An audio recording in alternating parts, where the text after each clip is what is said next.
All right, here's the question. Oh, wow, we didn't even ask the question. Man, we were just praising her for like 30 minutes. You're welcome. All right. From yesterday at 10:23 a.m. All right. If you're taking some questions for the podcast this week, I have a question.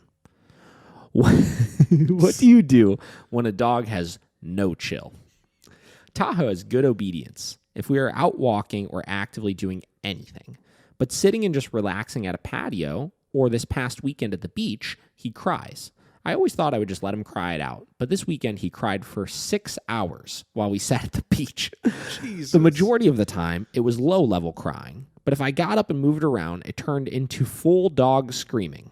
For context, corrections on the e-collar, low-level or high-level, only seem to exacerbate his cries. Would love to know your thoughts. And then we have a video attached. All right, let's hear Tahoe. Oh, this is the worst crying, too. Mm-hmm.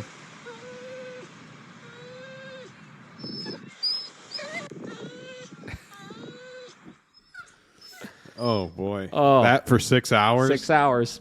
Well, Abby, I'm sorry. That sounds horrible. But let's talk about it. I'm going to use an example here. Vinny. Yeah. The best example. The best example. Right? Wonderful context. Right Okay. here. So let's start this out by saying, well, let me explain the video as well. Okay, so that video is just a video of Tahoe holding a downstay, crying. Mm-hmm. That's it. That's it. Crying. Now, it was only 5 seconds long, whatever, so I don't know how reliable, his downstay was. I don't know if he broke it. I don't know if in the context of her getting up, if he was getting up out of that downstay as well. Whatever. There's multiple layers to this, right? But some dogs are very, very, very vocal, right? Mm-hmm. And I think that a lot of it comes to their inability to sit still, obviously, the lack of practice of sitting still for extended periods of time, and conditioned associations of really fun things in certain places, right? So Vinny, right, for example, my Malinois, is a fucking vocal dog, right? He chirps. He makes weird noises. He sounds like a bird sometimes. He looks like a bird sometimes. True. True. And he notoriously is a loud dog in certain situations, right? Now, a part of this equation is me understanding and accepting that that's kind of him at times, right? Now, after I accepted that that's the type of dog he was, what that helped me do is that helped me to calibrate my expectations, right? It helped me to be able to say, okay, you're a loud vocal dog. This will probably not get perfect, right? Yeah. But can it get better? Yes, right? So here's what I did, right? I looked at, first and foremost, some of the situations that he was notoriously the most loud in, right? 2 examples, right? The facility, because since he was a puppy when I got him, we went to that facility and we did bite work. And we did that over and over and over and over and over again, right? Second situation, taking him to fields, right? Since he was a puppy when I got him, we would go to fields and we would do high energy training, throw the chuck-it ball, high energy training, throw the chuck-it ball, right? 2 very, very, very arousing conditioned associations, right? So anytime I took him to those environments, I needed to ask myself first, what is the reinforcement behind the whining or the vocalization, right? In his case, it was doing those things. So what did I do? We're nixing those things for a little bit. We are no longer doing those things because I know that doing those things created that state of mind with him and made it horrendously worse over time. So I removed them completely. Like we do not go to these fields and play chuck it anymore. If we play chuck it, we'll do it in the backyard for a little bit, right? But I don't go to these fields and do stuff like that anymore. I don't want to create any more arousal and make the problem any worse, right? We don't train bite work anymore because that put him into way too high of a drive state of mind. And especially now that he's living a quasi-pet dog life, I do not need him to get into that level of drive and rehearse it. And there's been a point of contention of letting him get it out of their system and this and that. Again, this is just what's worked for me, right? I removed those things. and I started doing some boring shit with him. And a part of this came from also, I started looking at other places. Okay, let's look at other places where I might be doing similar activities where my dog is good, right? Public, right? Vinny, since I got him, I took that dog everywhere with me. Yeah. Literally, right? Like we went to Home Depot, we went to Target, we went everywhere. We went to Costco, we went to all these different places. And anytime I went to those places, Vinny went with me. And guess what he did when we went to those places? Absolutely fucking nothing. Yeah. He walked nicely with me.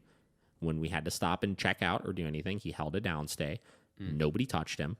No dogs came up to him. Nothing highly arousing happened. And he minded his P's and Q's. Right? And I still say to this day, for as wild of a dog as Vinny is, if I had to pick one of my dogs and take them to a really busy public place that was like an indoor kind of like store or something, or like use them as like a service dog in these situations, Vinny would be the dog. He is the most reliable with that kind of stuff when we go places, right? So I looked at the contrast of, okay, cool, you can do a 20-minute downstay in a store and just like have it be not even an issue. But when we go to these other places and go to try to do that same exact thing, it's extremely hard for you. And that tells me what's the difference. What's the contrast between the two? It's those activities that I'm playing, right? It's creating that type of arousal, right? Yeah. So I eliminated that from the thing. I stopped doing those things, right? And I started trying to shift his perception of those types of places to that of what I had when I would go to these other places, right? As soon as I started doing that, right, it was same deal. A lot of vocalization. I would put him in a down, and I could be at the park for an hour, and he would probably chirp the entire time in that downstay.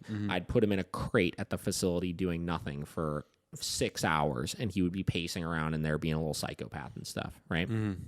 And little by little, incrementally over time, with my persistence and patience, it improved. And he got more quiet, and he settled quicker, and he got more reliable, and it became much less of a problem. Now, because I had this past of conditioning and all of these types of things, it never got perfect, right? But it got to a place where it was so manageable, it was not even a problem, right? So the first thing that I would look at here in this situation, right, is I would ask the question, one, how reliable was that downstay just to begin with? Because that's the key, is having the communication and something to hold the dog accountable for. When you would get up and walk away, would he actually get up out of that downstay?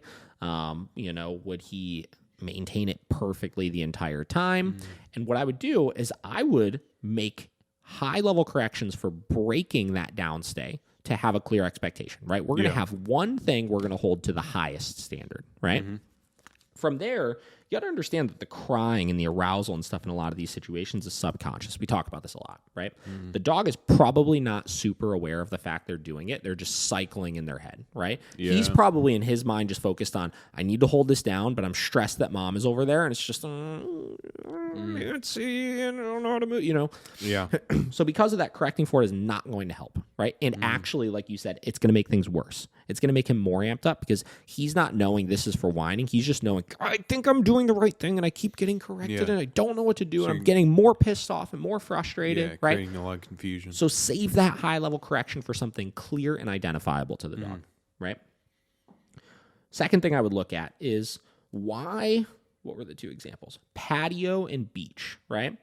Why are those two situations so difficult for him? And is there a situation where you've simulated something similar? So the idea of just sitting back and lounging and relaxing with your dog. Is there